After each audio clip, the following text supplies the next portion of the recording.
Bonjour, j'espère que vous allez bien. Alors aujourd'hui on a un exercice à propos des fonctions. C'est un exercice qui va faire une étude de fonctions du deuxième degré. Du coup ça peut être utile pour la seconde, terminale et même les gens qui sont genre à la première année dans l'université BTS. Je pense pas que classe prépa ils font ça. Et ouais, dans toutes les branches je pense ça commence par ça en termes de maths. Du coup c'est toujours étude de cas et des trucs comme ça. Bref, l'exercice c'est on considère la fonction f définie par f de x égale à 2x moins 3x moins 3, le tout sur x moins 2.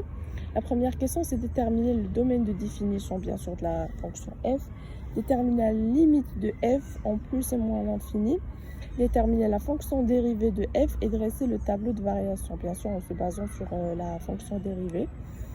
Déterminer le réel a, b et c tel que pour tout x différent de 2. On va voir pourquoi x doit être différent de 2. F de x égale à ax plus b plus c sur x moins 2. Juste le c qui est sur x moins 2, pas le ax et le b.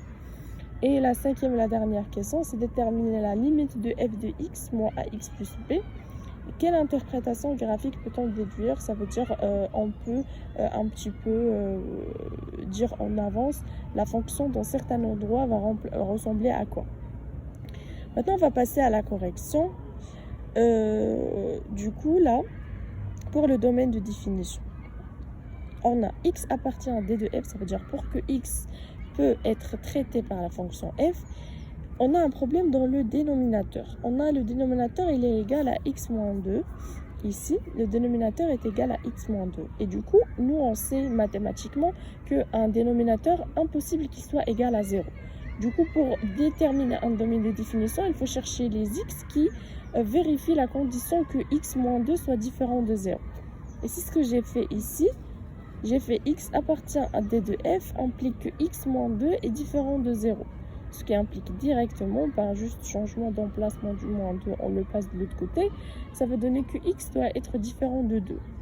Donc, dans ce cas-là, tous les nombres sont acceptés, tout x appartient à R peut être un élément traité par f, par la fonction f, sauf un seul élément, c'est quand x égale à 2. Parce que logique, quand x égale à 2, on aura 2 moins 2 sur le dénominateur ici. On aura x égale à 2, ça veut dire 2 moins 2. On s'en fiche du nominateur parce qu'il ne pose pas problème. C'est un polynôme, il est défini sur R tout entière. Et du coup là, si on a x égale à 2, ben on aura 2 moins 2, ça va être égal à 0. C'est impossible d'avoir un dénominateur qui est égal à 0. Du coup maintenant, le domaine de définition, c'est R en entier, sauf l'élément 2. L'élément 2, il est exclu. Et du coup, bah, on peut l'écrire comme ça, R slash entre deux accolades 2. Sinon, on met moins l'infini 2 ouvert, bien sûr, parce que 2 n'est pas inclus. Union 2 plus l'infini et aussi 2 ouvert. Et bien sûr, moins et plus l'infini, ça c'est évident qu'ils seront ouverts. Du coup, ça c'est pour le domaine de définition, c'était facile. Et genre ça, on avait le cas du dénominateur. Pour la racine carrée, il faut que ce qui est dans la racine soit supérieur ou égal à 0. Et pour le ln, il faut qu'il soit supérieur strictement à 0. Et il y a d'autres cas en plus. Donc pour la deuxième question, on va passer à la limite de f en plus et moins l'infini. Donc là, la limite, on a limite quand x tend vers plus l'infini de f de x. C'est la limite, on va juste remplacer l'expression de la fonction f. C'est la limite quand x tend vers plus l'infini de 2x au carré, moins 3x moins 3, le tout sur x moins 2. On sait tous, et ça c'est une règle, je ne sais pas si vous la connaissez ou pas, mais quand on a un polynôme sur un polynôme, et en plus ou moins l'infini, on prend le degré le plus haut de x, ou de n, ça dépend de la variante. Mais là on a f de x. Du coup, on prend le degré le plus élevé de x. Ça veut dire par exemple, si on a x au cube moins 2x au carré, on va garder juste x au cube parce que x au cube, il l'emporte sur x au carré. Ça veut dire x au cube, il est plus puissant que x au carré.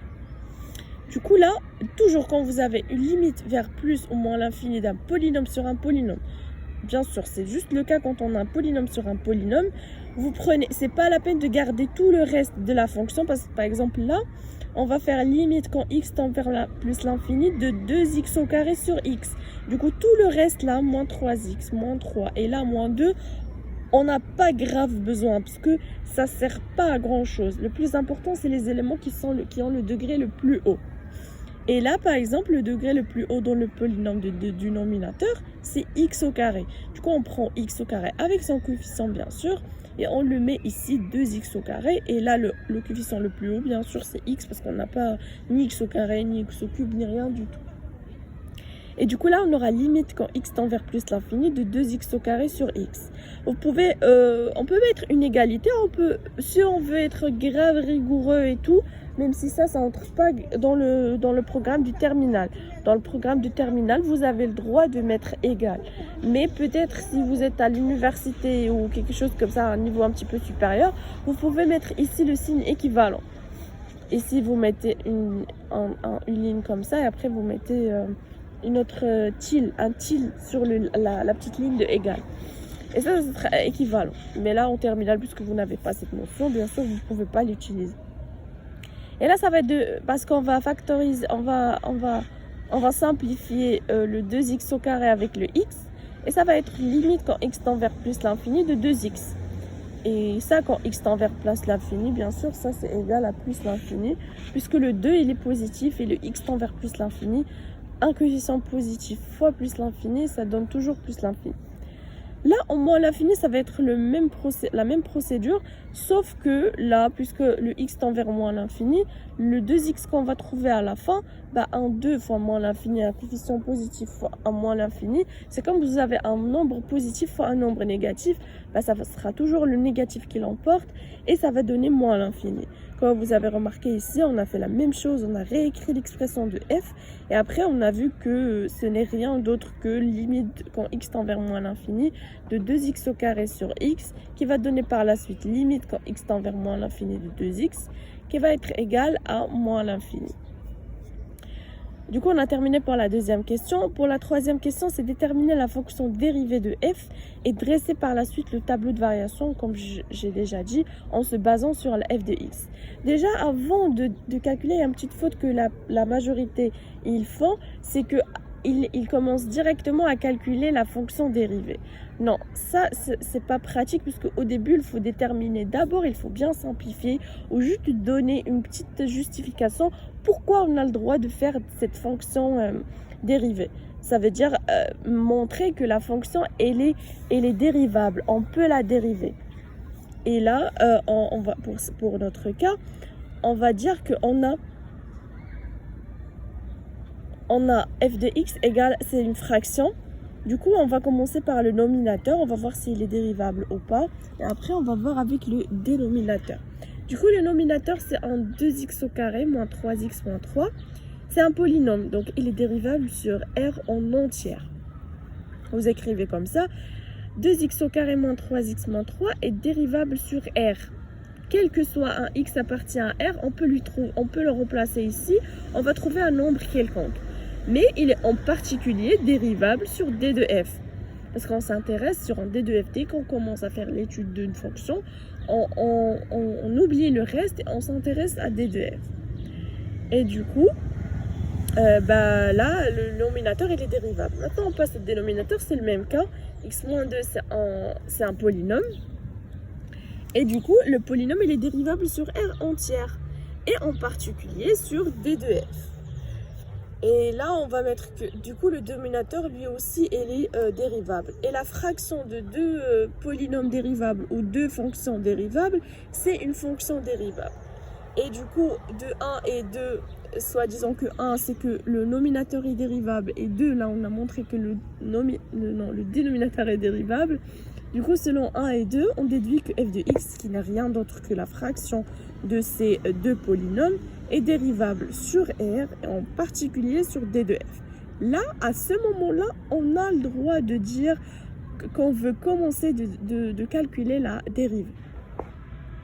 Et là, on a f de x égale à 2x au carré moins 3x moins 3 sur x moins 2. Ça, c'est rien d'autre que u sur v. Et là, je vous ai expliqué brièvement comment, juste un petit rappel, comment on calcule la dérivée de u sur v. C'est rien d'autre que u' fois v moins u fois v' sur v au carré. Là, le u, dans ce cas, le u, c'est 2x au carré moins 3x moins 3, et le v, c'est x moins 2. Du coup, on va mettre u', ce qui est 2x au carré moins 3x moins 3' fois x moins 2, moins 2x au carré moins 3x moins 3 fois v' qui est x moins 2', et là, on va mettre x moins 2 au carré. 2x au carré moins 3x moins 3', ça va nous donner 4x moins 3 fois x moins 2 moins 2x au carré moins 3x moins 3, puisque la dérivée de x moins 2 c'est égal à 1. Et le tout bien sûr sur x moins 2 au carré, on développe, on va trouver 4x au carré moins 8x moins 3x plus 6 moins x au carré plus moins 2x au carré pardon plus 3x plus 3, le tout sur x moins 2. Du coup, au final, on trouve que f' de x égale à 2x au carré moins 8x plus 9 sur x au moins 2. Et du coup, là, on doit déterminer le signe toujours. Dès que vous calculez f', il faut déterminer le signe de f', comme ça, on va voir les variations de f. Dans ce cas-là, chaque fonction et chaque exercice, c'est un cas particulier. Mais dans ce cas-là, on va avoir deux méthodes. Je vais vous montrer deux méthodes et chacun peut choisir celle qui lui convient.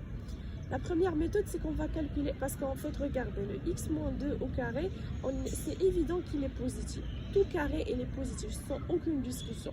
Alors là, il nous reste de trouver si le 2x au carré moins 8x plus 9, il est positif ou négatif. Parce que s'il est positif, on aura positif sur positif, ça va donner positif. Et s'il est négatif, on aura négatif sur positif, ça va donner négatif. Du coup, là, pour savoir le signe, on va calculer delta. Mais sauf que si vous calculez delta dans ce cas, vous allez trouver un delta qui est inférieur à 0. Toujours, c'est une règle, quand le delta d'une équation de deuxième degré, il est négatif, le signe de cette équation, de ce polynôme, est le signe de A. Et A, c'est quoi? A, c'est le coefficient du binôme de plus haut degré. Par exemple, là, le plus haut degré, c'est x au carré. Du coup, A, c'est 2. C'est le coefficient de x au carré. Et là, on a A, c'est positif. Du coup, A, c'est 2, c'est supérieur à 0. Donc, 2x au carré moins 8x plus 9, il est supérieur à 0. Et on sait déjà que x moins 2 au carré, il est supérieur à 0. Du coup, positif sur positif, ça va donner positif. La deuxième méthode, c'est celle-là. On a la f' égale à 2x au carré moins 8x plus 9 sur x moins 2. Ça demande un petit peu de remarque. Si vous avez un aspect qui vous arrivez à remarquer des trucs comme ça c'est bien parce que c'est plus pratique. Si vous ne connaissez pas la règle du fait que, parce qu'en fait, si vous ne connaissez pas que si le delta il est inférieur à 0, ça veut dire que ceci implique que le signe du polynôme c'est le signe du A, bah vous allez être bloqué, vous n'allez rien trouver à faire, vous ne pouvez pas faire un tableau de signe. Du coup, on peut remarquer que le 9, on peut le décomposer en 8 plus 1. Si on le décompose en 8 plus 1, bah, on peut le factoriser par 2. Ça va donner 2 facteurs de x au carré moins 4x plus 4 plus 1. On peut séparer les fractions. Ça va donner 2x moins 2 au carré, parce que ça va donner une identité remarquable, x moins 2 au carré. Et on va simplifier x moins 2 au carré par x moins 2 au carré. On aura au final 2 plus 1 sur x moins 2 au carré. Et ceci, il est positif. Du coup, vous choisissez la méthode qui vous convient. Et là, on peut par la suite faire le tableau de variation. Là, on a x qui est défini sur r moins 2. Du coup, c'est pour ça qu'on a mis les deux barres. Et si vous avez remarqué, même le f' de x, il n'est pas défini en 2. Du coup, on met les deux barres pour dire qu'il n'est pas défini en 2. Et là, on a dit que f' de x est positif, quel que soit x appartient à d de f. Du coup, on aura plus ici, plus ici. Et ce qui implique que la fonction, elle est croissante.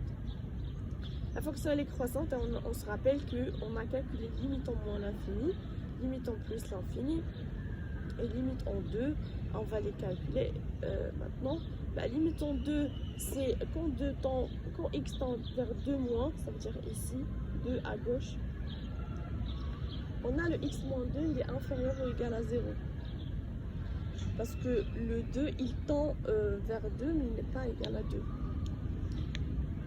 Et ça va donner que le dénominateur tend vers 0 moins. Et si on remplace par 2 ici, le dénominateur va tendre vers moins 1. Du coup, moins 1 sur 0 moins, ça donne plus l'infini. Et la même chose, la même technique pour le plus. Là, on va passer à la question 4. F de x égale à ax plus p plus c sur x moins 2. On doit déterminer ax plus p. Le plus simple, c'est de commencer par le résultat. Nous, on veut voir on veut trouver a, b, c tel que f de x égale à ax plus p plus c sur x moins 2. Là, on va commencer par ce résultat qu'on veut trouver. On va arriver par des équivalences à trouver le résultat voulu. Du coup, là, on va mettre au même dénominateur, réduire au même dénominateur toutes les expressions. Du coup, là, pour réduire au même dénominateur, le ax plus b, on doit le multiplier par x moins 2. On aura ax plus p fois x moins 2 plus c, il est déjà sur x moins 2, on n'a rien à changer. Le tout sur x moins 2. Et là, on va développer. On aura ax au carré moins 2ax plus bx moins 2b plus c, le tout sur x moins 2. Et on va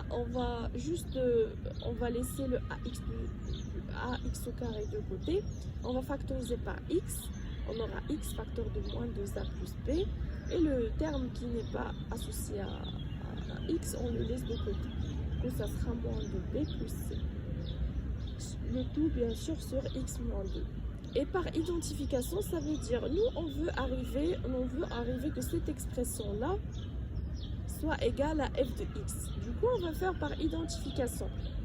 Les membres qui sont attribués à x au carré, ils sont bien sûr égaux. Les membres qui sont attribués à x, ils seront égaux. Et les membres qui sont attribués, qui sont des constantes, ils seront égaux. On sait que la fonction c'est 2x au carré moins 3x moins 3. Du coup, ax au carré, c'est forcément égal à 2x au carré. Et moins 1 plus b, ça veut dire le terme qui est attribué à x, c'est forcément égal à moins 3. Et moins 2b plus c, c'est forcément égal à moins 3. Du coup, par identification, on va le simplifier. Et là, on va enlever x au carré, on va trouver que a égale à 2. Et là, on va remplacer, on aura moins 2 fois 2.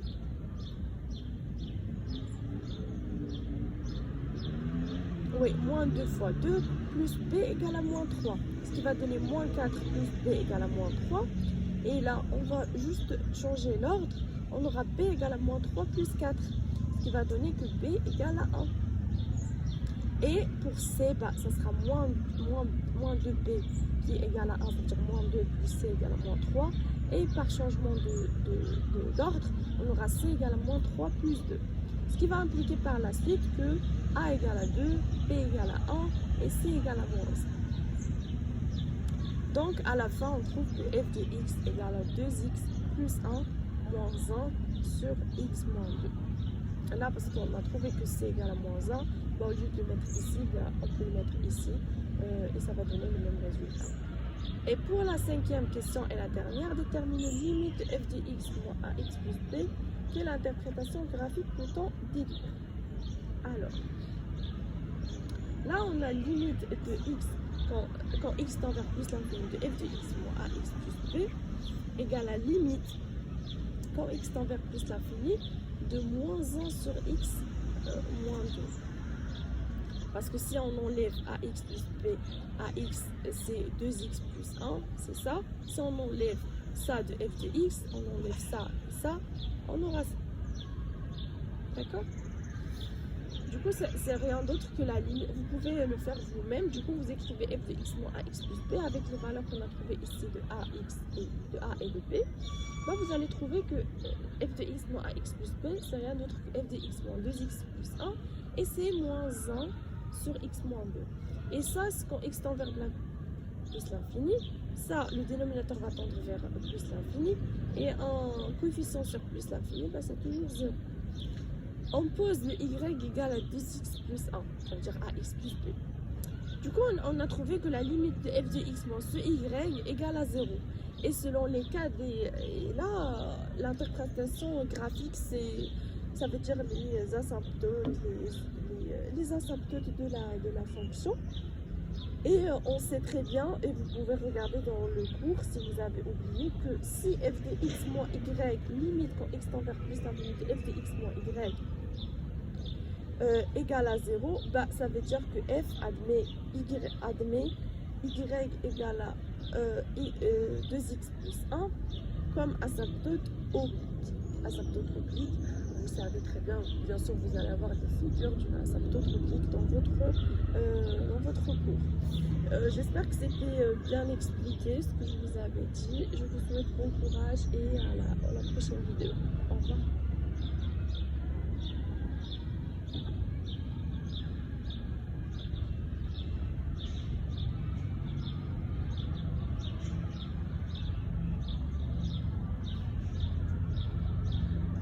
Bonjour, j'espère que vous allez bien.